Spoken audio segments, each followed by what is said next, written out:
Hey guys, nandito ngayon ang Bex Battalion sa Toronto and isa kami sa mga magpe-perform as opener for today. Let's go! Ang venue ay dito sa Metropolitan Center, medyo malapit lang to sa amin. And pagdating namin, nag-blockings agad kami habang wala pang tao and habang wala pa rin yung ibang mga performers.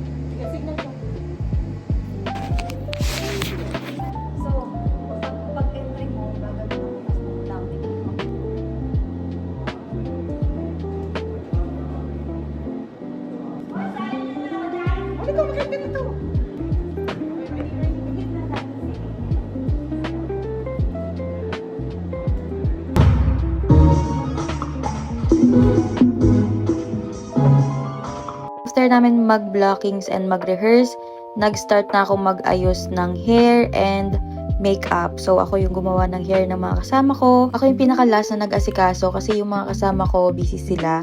Kasama sila sa mga nag-organize ng event na to. And ako, habang naghihintay ako sa backstage, nag-practice na ako ng sayaw. For kasi nito, meron akong mga TikTok na ginawa and then bigla akong naalala na baka malito ako at makalimutan ko yung mga steps.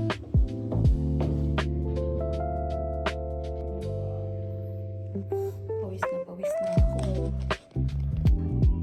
Nandito ako ngayon sa backstage.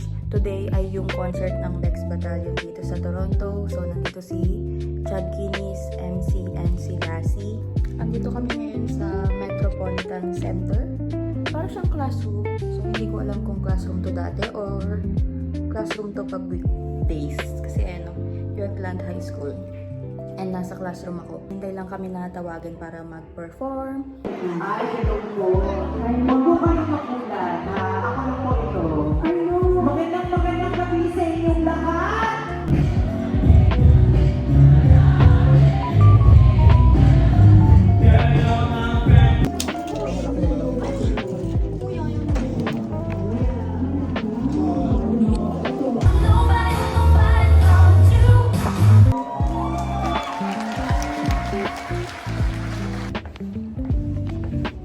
Tapos na kami mag-perform.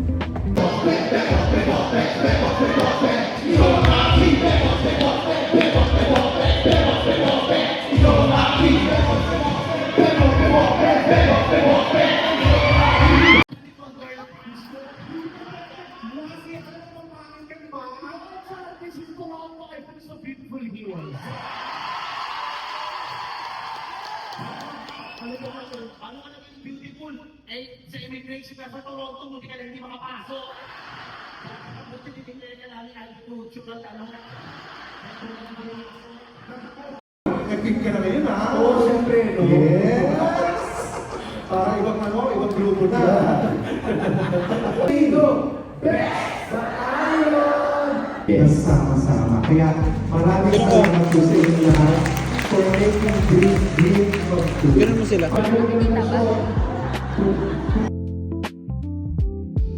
Toronto, bago kami umalis, maaari niyo po ba kami pabakunan ng isang mga kasampalang para kasama si Gala? We're done for the day. May picture tayo dahil sa akin, ha? Yes, ay akala ko magdadrive. We're done for the day. We're going home. Mag-aalauna na. So that's it for today. Bye! Parang ang tagal ko hindi ginawa yun. Bye!